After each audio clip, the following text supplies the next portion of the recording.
I'm Edwin Warfield. I'm honored to interview Susan Ganz, the CEO of Lion Brothers. Susie has done a masterful job of navigating globalization and technology. Welcome, Susie.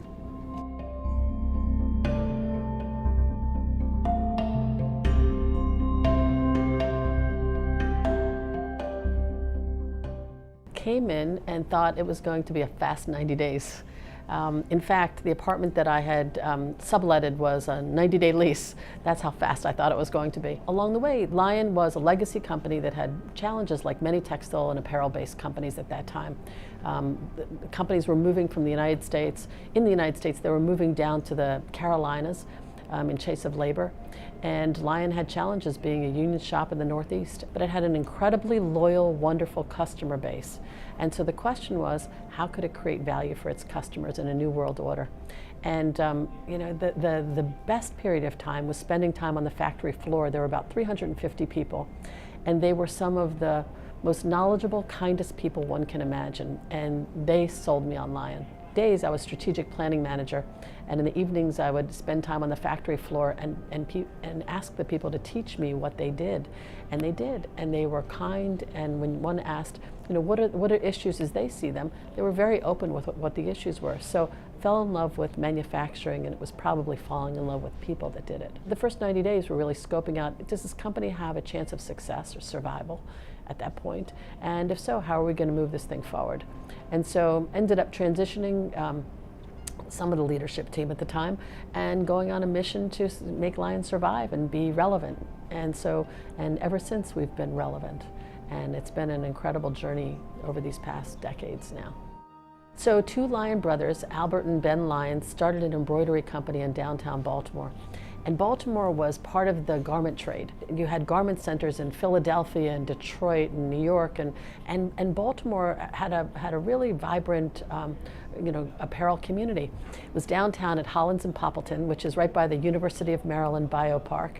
And today it's being transformed into an innovation center, so it's actually very apropos. The two brothers sought to create insignia in the old Swiss method of creating embroidery. And that was, they used sour looms, which were the finest looms available. And they started having really the cornerstones of two simple philosophies. One is making the best product available in the world, and two is serving people. The business of Lion reflected what the world was doing at that time. So in the early days, it was a uniform center. It then transformed making uniforms in the 1940s during World War II. In fact, Lion had its own brand for World War II. It was called Leona. So if one goes on eBay and sees that, one can still purchase Leona products. And then during the 50s, it then transformed more towards the commercial sectors. And then with 60s, you'll see our insignia that went up in space with the NASA astronauts. In the 70s, it started with America's fascination with sports. And Lion was really decorating the first Super Bowl. Over the 80s, it was brand, Ralph Lauren and others, and less sports brands. In the 90s, it was the commercialization of sports. So as TV rights, really created a behemoth in the sports market, Lion became really more engaged in terms of the sports industry. In 2000, more and more in terms of other areas like college bookstores and other places where you'd find insignia and other sorts of identity. But through it all, the cornerstone was actually a couple of fundamental clients, and those were the Boy Scouts and the Girl Scouts. So of all the people that have been with us since like the 1920s, I have to tell you that the Boy Scouts and the Girl Scouts have been with us since their very beginnings. So these are youth organizations who we work with and honor in a wonderful way, still today. It was owned by Albert and Ben Lion.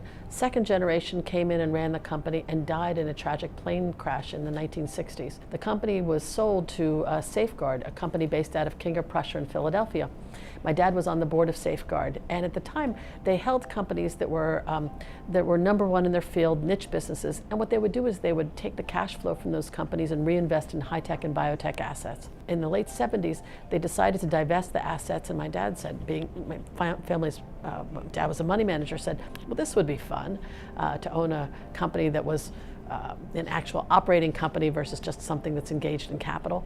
And so he bought it with a group of investors, and that began the journey in terms of my family's engagement with Lion.